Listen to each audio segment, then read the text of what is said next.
কৃষ্ণ। অনন্দৰে আহি নাৰদে বুলন্ত সোণৰে অবোধ কংস বসুদেৱ আদি কৰিয়া যতে ক অদেশ যাদৱ বংশ নন্দ আদি কৰি যতে ক গোৱাল আছে মনুষ্য ৰূপে ইটো হবে দেৱ জানিবি নিশ্চয় কহিলো তুত স্বৰূপে। জগতৰ ঈশ্বৰ পৰম ব্ৰহ্ম ভগৱন্তই কিবা কৈছে? জগতৰ ঈশ্বৰ পৰম ব্ৰহ্ম ভগৱন্তই এই সংসাৰত লীলা কৰিবৰ কাৰণে আহিছে, লীলা। সেই অনুপাতে দুষ্টক দমন আৰু শান্তক পালন তেওঁৰ মূল উদ্দেশ্য।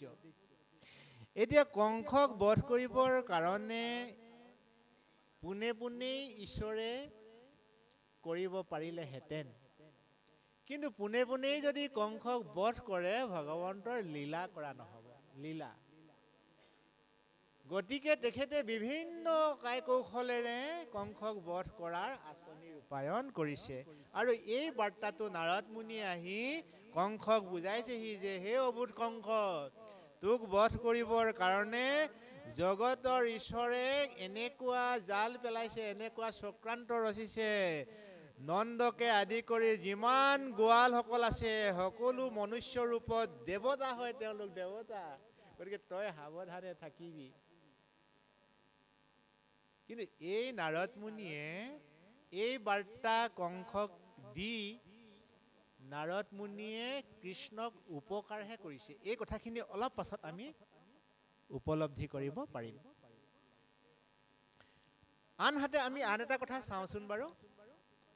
নাৰদ মুনিয়ে ক'ত ক'ত কেতিয়া কেতিয়া আবিৰ্ভাৱ হয়। আমাৰ যে এই তেজপুৰ, আমাৰ যে এই তেনেই সমীপত থকা তেজপুৰ, বান ৰজাৰ জীয়েক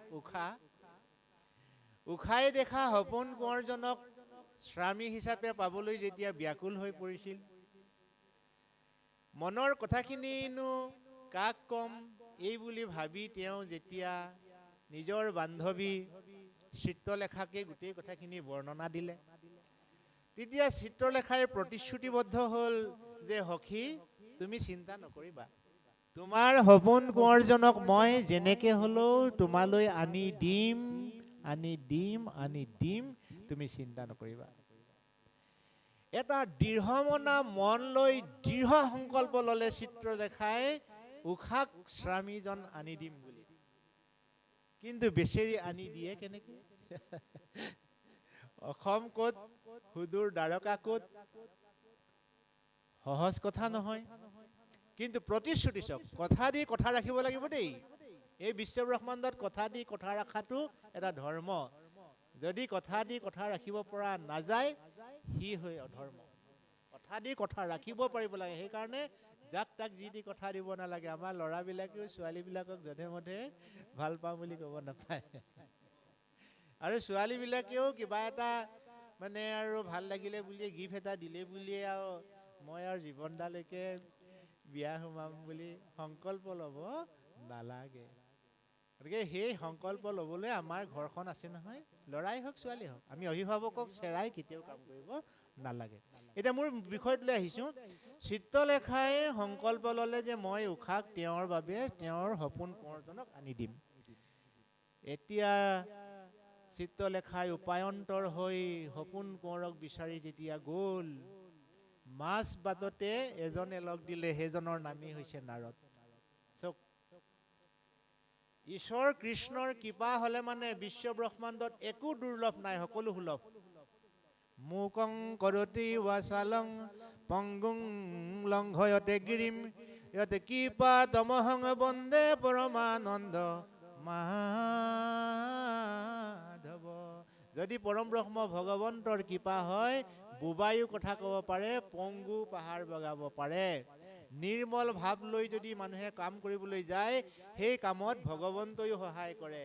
উষাৰ কাৰণে অনিৰুদ্ধক বিচাৰি চিত্ৰলেখাই যেতিয়া গৈছিল, তেতিয়া মাজ বাটতে নাৰদে লগ দি পেলাই চিত্ৰলেখাক গোটেই অনিৰুদ্ধ হৰণৰ কৌশলটো শিকাই দিলে, যাৰ কাৰণে চিত্ৰলেখাই সপোন কোঁৱৰক উষাক আনি দিবহি পাৰিলে। গতিকে নাৰদৰ সান্নিধ্যৰ অবিহনে উষাই কেতিয়াও স্বামী লাভ কৰিব নোৱাৰিলেহেঁতেন। আনহাতে মহামুনি শুকদেৱৰ অবিহনে ৰজা পৰীক্ষিতে জীৱ তাৰিব নোৱাৰিলেহেঁতেন। মহামুনি শুকদেৱ কিন্তু ৰজাই মাতি পঠিওৱা ব্যক্তি নহয়, অনিমন্ত্ৰিত এজন ব্যক্তি। এই কথাখিনি আমি এইকাৰণেই কৈছোঁ, ধ্ৰুৱই যেতিয়া গভীৰ অৰণ্যত ঈশ্বৰ সেৱা কৰিবলৈ গৈছিল, নাৰদ মুনি আহি তেওঁক মাজবাটতে ঈশ্বৰ প্ৰাপ্তিৰ পথ দেখুৱাইছিল। নাৰদ মুনি কিন্তু ধ্ৰুৱৰ মাকে মাতি পঠিওৱা নাই যে মোৰ ল'ৰাটো হাবিলৈ গৈছে, তুমি বিধান দিয়াহি। এই কথাষাৰ এইকাৰণে কোৱা হৈছে, আপুনি ময়ো সংসাৰৰ প্ৰত্যেকজন মানুহেই যদি সৎকৰ্মত আগুৱাই যায়, সদায় ঈশ্বৰ সেৱা কৰি ভাল কৰ্মৰ প্ৰতি যদি আগুৱাই যায়, সি শিক্ষা দীক্ষাই হওক, কৰ্মই হওক, সেই ল'ৰাটোক, সেই ছোৱালীজনীক সহায় কৰিবলৈ নাৰদৰ দৰে কোনোবা এজন ব্যক্তিক ভগৱন্তই পঠিয়াব পঠিয়াব পঠিয়াব। সেইকাৰণে বিশ্বাসে মিলয় হৰি। বিশ্বাস কৰা, ধৰ্মক তুমি বিশ্বাস কৰা, ধৰ্মই তোমাক ধৰি ৰাখিব। ধৰ্মক যদি তুমি বিশ্বাস নকৰা বন্ধু, তোমাৰ জীৱন আধৰুৱা হ'ব। আজি আমাৰ এই বসুদেৱ দৈৱকীৰ অধ্যায়টিত বসুদেৱৰ যেতিয়া দেখিলে যে কংসই তেওঁৰ পুত্ৰক নিদাৰুণভাৱে বধ কৰিছে, কিন্তু বিধিৰ বিধান, তেওঁৰ সন্তান আকৌ জন্ম হ'ব। এগৰাকী সন্তান সম্ভৱা মাতৃৰ প্ৰকৃত কৰণীয় কি? আজিৰ সমাজত এগৰাকী সন্তান সম্ভৱা মাতৃৰ প্ৰথম বন্ধু হৈছে মোবাইলটো, নহয়নে? আমাৰ ল'ৰাৰ পৰা বৃদ্ধলৈকে সকলোৰে বন্ধু এইটো। কিন্তু আমি যিটো বিষয়ত আলোচনা কৰিছোঁ, এগৰাকী সন্তান সম্ভৱা গৰ্ভৱতী মাতৃৰ প্ৰথম বন্ধু হ'ব লাগে জগতৰ ঈশ্বৰ, ভগৱন্তৰ প্ৰতি ভক্তি, গুৰুসকলৰ প্ৰতি শ্ৰদ্ধা। মনত যদি কিবা বেয়া ভাৱ আছিল, সকলো পৰিহাৰ কৰিব লাগে। সদায় ভাল পোছাক পিন্ধিব লাগে, ভাল খাদ্য খাব লাগে, ভাল চিন্তা কৰিব লাগে, পুৱা গধূলি ঈশ্বৰক আৰাধনা কৰিব লাগে। এই কৰ্মবিলাকক যদি আশ্ৰয় লয় এগৰাকী সন্তান সম্ভৱা মাতৃয়ে, তেওঁৰ আহিব লগা সন্তানটো, সি ল'ৰাই হওক ছোৱালী হওক কোনো কথা নাই, ছোৱালী হ'লেও লক্ষী স্বৰূপা হ'ব। লক্ষী স্বৰূপা, লক্ষী, যি আইৰ অবিহনে বিশ্বব্ৰহ্মাণ্ডই শূন্য, সেই লক্ষী স্বৰূপা আই হ'ব। ল'ৰা হ'লে গোটেই বিশ্বব্ৰহ্মাণ্ড কল্যাণৰ অৰ্থে আহিব। গতিকে মূল ভিত্তিটো হৈছে মাকৰ পৰা। এগৰাকী মাতৃ ভক্তিমতীৰ অবিহনে এজন সুন্দৰ আৰু সুঠাম তথা সুস্থ মনৰ সন্তান কেতিয়াও জন্ম দিব নোৱাৰি। গতিকে এই সন্তান জন্মৰ ক্ষেত্ৰত আমাৰ তৃতীয় স্কন্ধত খুব সুন্দৰকৈ সাৱলীলভাৱে লিখা আছে। আমাৰ প্ৰয়োজন অনুপাতে আমি সেইবিলাকৰ ওপৰতো হাত বোলাব লাগে। আজি আমাৰ সেইটো আলোচ্য বিষয় নহয়।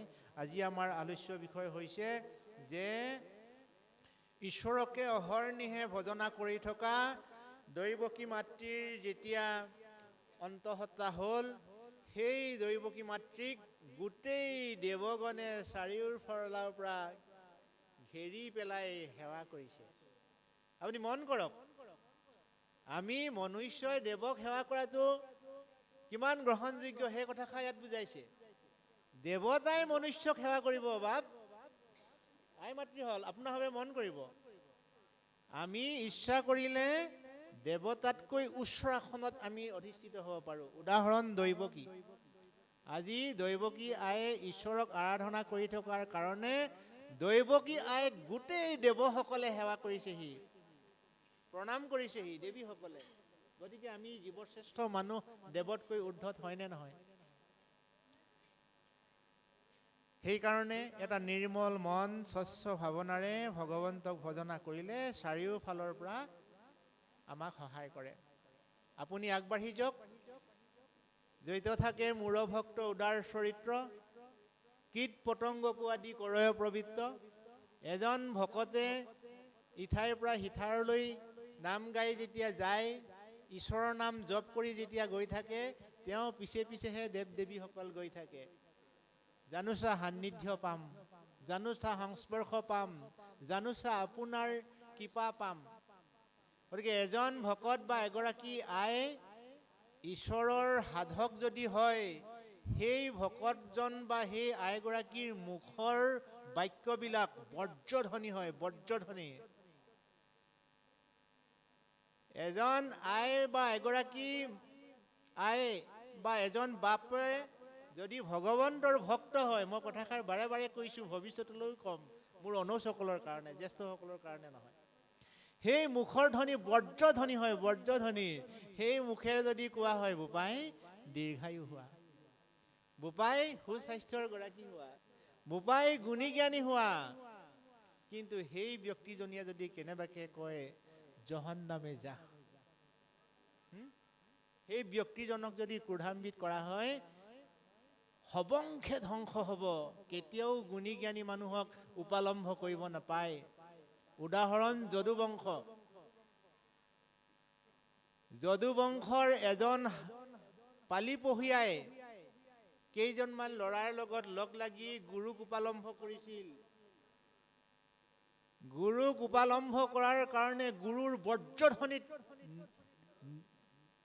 ওলাই গৈছিল যে তুমিতো ধ্বংস হবা, তোমাৰ যদুকুল ধ্বংস হ'ব।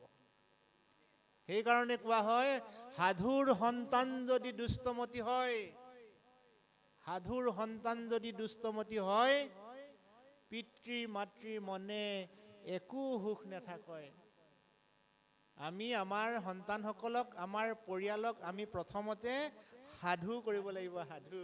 মই নিজে সাধু হোৱাৰ উপৰিও মোৰ ঘৰখনৰ সদস্যবিলাক, ওচৰ চুবুৰীয়া, আত্মীয় স্বজন, গাঁৱৰ মানুহ, আমি সকলোৱে সাধু হ'ব লাগিব। সাধু হ'লেহে আমাৰ জীৱন উত্তৰণ হ'ব।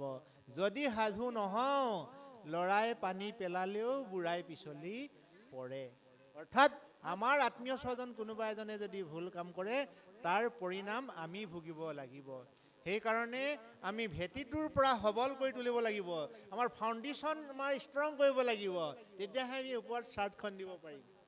গতিকে চাৰ্টখন দিবলৈ হ'লে, জীৱন গঢ়িবলৈ হ'লে, ভক্তিৰ আওজনীৰ অবিহনে এই সংসাৰত কদাপি সম্ভৱ নহয়, কদাপি সম্ভৱ নহয়।